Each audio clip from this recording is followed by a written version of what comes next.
I took a wrong turn and found a town that felt frozen in time.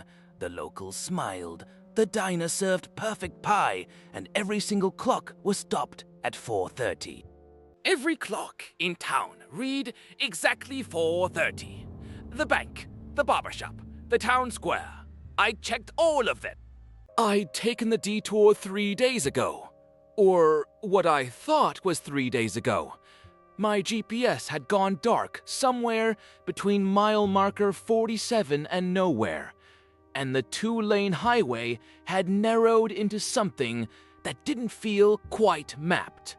Then Millbrook appeared like a postcard.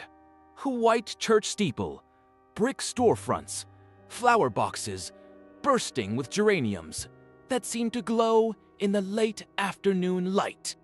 The diner had actual malted milkshakes. The gas station attendant hand-wrote my receipt. Everyone waved.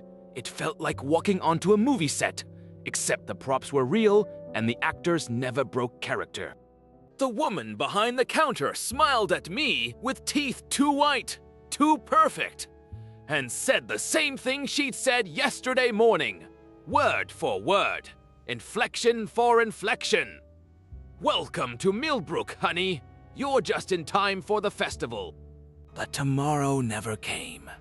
Every morning, I woke in the bed, and breakfast with its mint green wallpaper and lace curtains.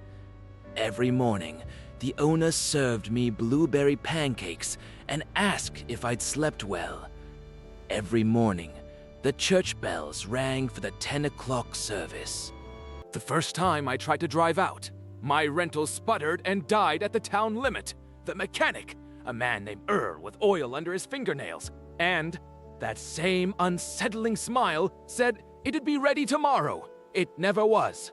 The second time, I walked. I followed Main Street east until the pavement turned to gravel, until the gravel turned to dirt, until the dirt simply looped back, and I found myself standing in front of the diner again. I started noticing the details then.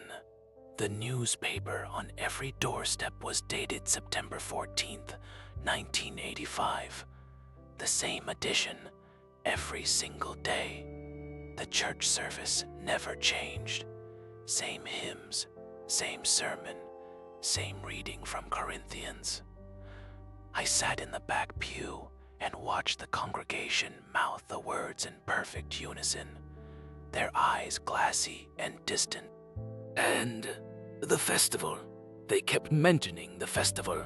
You arrived just in time," they'd say, as if I'd done something remarkable by getting lost. On what I think was the 5th day, I found the photos in the library. Neat rows of frames covering an entire wall. Hundreds of faces, all strangers, all standing in front of the welcome sign at the edge of town. Different clothes, different decades. But the same smile, the same empty look behind their eyes. My phone had died days ago, but I'd kept it in my pocket out of habit. That morning, it buzzed.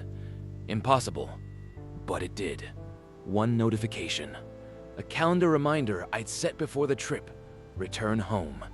I looked at it for a long time. Return home. The words didn't make sense anymore. That evening, I walked past the church during the service. Through the stained glass, I could see them standing, swaying slightly, singing.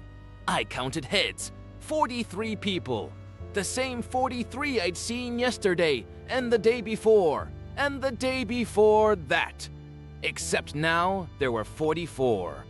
The new person stood in the back row. She wore a jacket I recognized because I'd packed it myself. She had my face, my hair, my posture, and she was smiling. The diner woman appeared beside me on the sidewalk, her hand warm and firm on my shoulder. "There you are," she said softly. "We've been waiting. The festival's about to start." She gestured toward the town square, where paper lanterns I'd never seen before now hung from every lamppost, swaying in a wind I couldn't feel.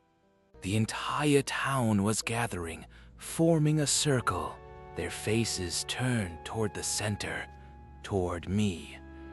"You're just in time," she whispered. And this time, her smile didn't look practiced at all. It looked relieved. That town is still out there, waiting for the next curious traveler. If this story left you unsettled, subscribe and hit the bell so you never miss what we uncover next.